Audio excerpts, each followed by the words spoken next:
इस आईने को यहाँ से हटाना होगा। पिताजी, पिताजी।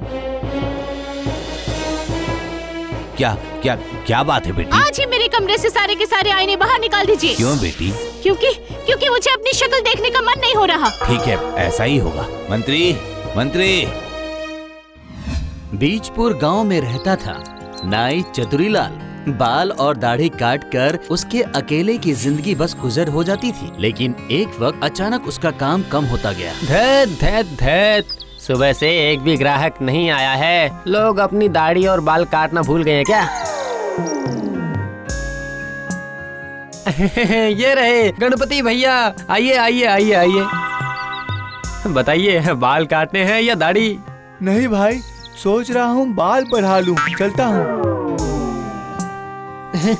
क्या मुसीबत है, ऐसे ही चलता रहा तो अपना पेट पालना मुश्किल हो जाएगा। धत तेरी की, नफरत हो गई है जिंदगी से। ऐसे ही चलते चलते हताश होकर एक दिन चतुरीलाल अपनी कुटिया छोड़कर सड़क पर निकल जाता है। अगर आमदनी नहीं कर पाया तो अब सब कुछ छोड़ कर संन्यास लेना पड़ेगा।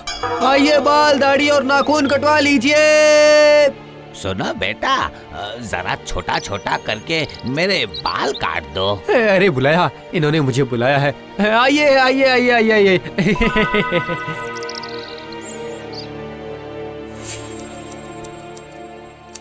सुनिए,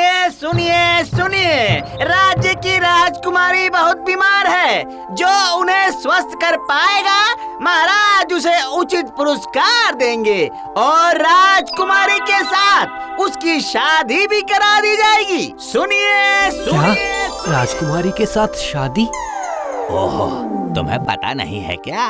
पूरे राज्य में यही बात तो चल रही है। नहीं, दरअसल मैं तो दूसरे गांव से आया हूँ ना, इसीलिए। अच्छा, ये माजरा क्या है? राजकुमारी बहुत बीमार है, कुछ भी करके ठीक नहीं हो रही है, इसलिए हमारे महाराज जी बहुत चिंतित हैं। मैं अगर वैद्य या हकीम होता।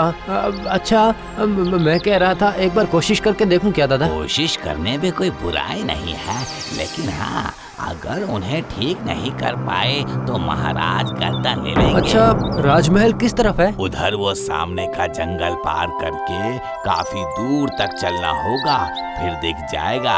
अच्छा दिखाओ, अपना आईना दिखा दो मुझे एक बार।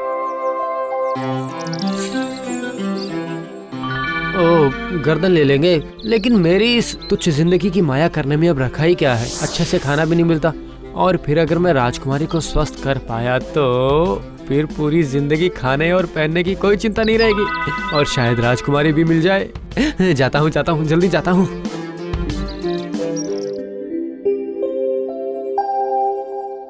उधर राजकुमारी पूरे दिन अपने कमरे में लेटी रहती है। वो कुछ भी खाना नहीं खाती है। बेटी वसुंधरा, तुम्हारे लिए फल लाई हूँ। मुझे परेशान मत करो, जाइए यहाँ से। मैं कहती हूँ जाइए। ओह, जाते क्यों नहीं? ओह, बहुत ज्यादा ताकत है उसके शरीर में। बिना खाए पिए भी इतनी ज्यादा ताकत। इधर जंगली जानवर के आक्रमण से राज्य में रोज ही हाथी घोड़ा सबकी मौत हो रही है, पता नहीं क्या। जब मैंने तय कर ही लिया है तब एक बार जाकर ही देखता हूँ, जो होगा देखा जाएगा। और इधर रात होते ही निश्चिंत होकर निकल जाती है राजकुमारी।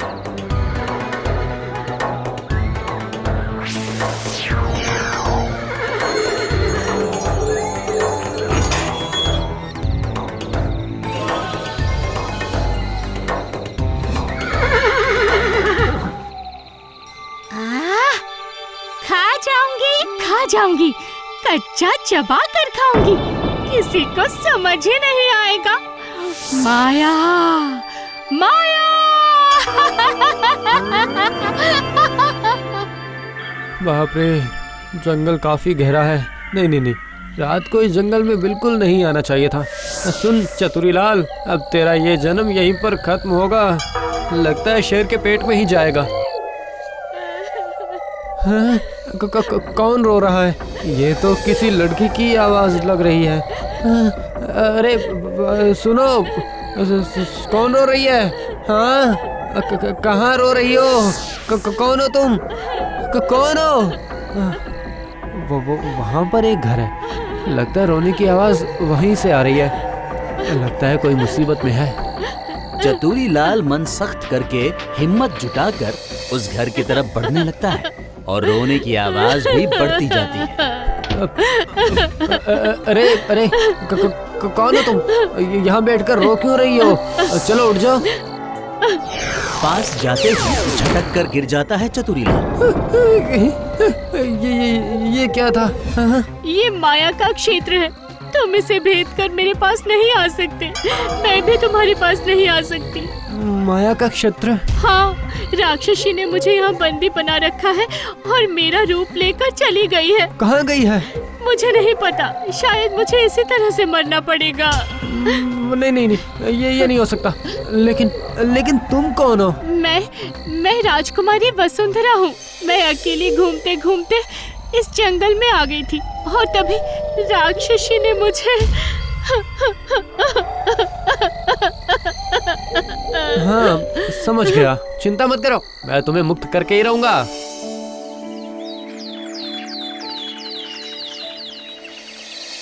ये तुम क्या कह रहे हो? जी महाराज, वो राक्षसी है। पर ये मैं यकीन कैसे करूंगा? महाराज, मैं एक नाई हूँ। अपना आईना लेकर मैं उस कमरे में जाऊंगा। आप सब छिपकर मेरे आईने पर नजर रखिएगा और सबूत मिल जाए तो उसे बंदी बना लीजिएगा। अरे अरे, कौन हो तुम? क्या चाहिए तुम्हें? कौन हो तुम? मैं राजकुमारी हूँ। ऐसा है क्या? तो फिर ये कौन है? हटा इसे जल्दी। सिपाही!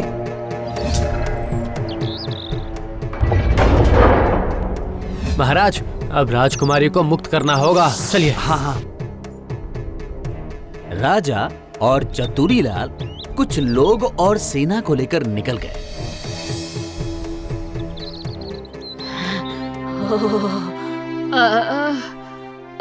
अरे बाप रे! अरे बाप रे! बहुत दर्द है रे, बहुत दर्द।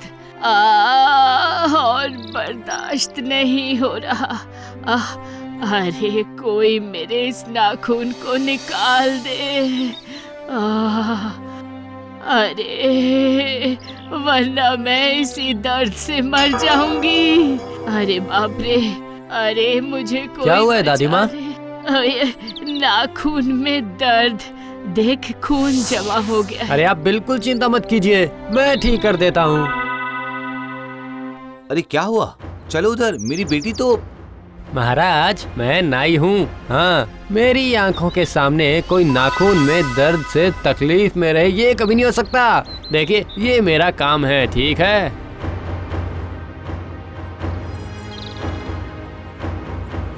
क्यों दादी माँ? हाँ, अब कुछ आराम मिला ना? हाँ?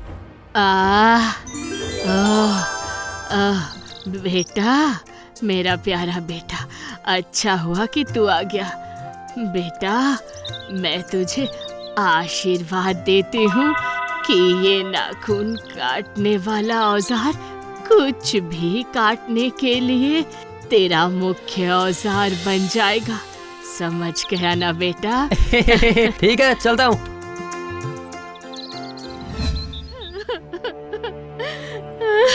वहीं से रोने की आवाज आ रही है। मेरी बेटी वसुंधरा की ही आवाज है। बेटी! पिताजी, मुझे मुक्ति चाहिए। पिताजी। ये क्या हुआ? महाराज, राक्षसी के माया से बंदी बनी हुई है वसुंधरा। इस तरह से इन्हें मुक्त नहीं किया जा सकता है। सिपाही, अंदर आओ तुम लोग। जाओ, राजकुमारी को मुक्त करो।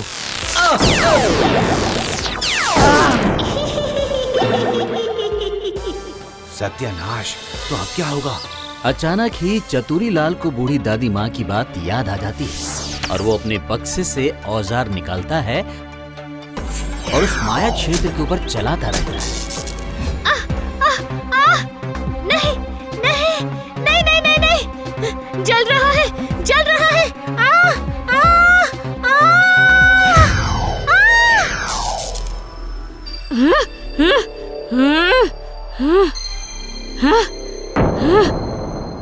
पिताजी।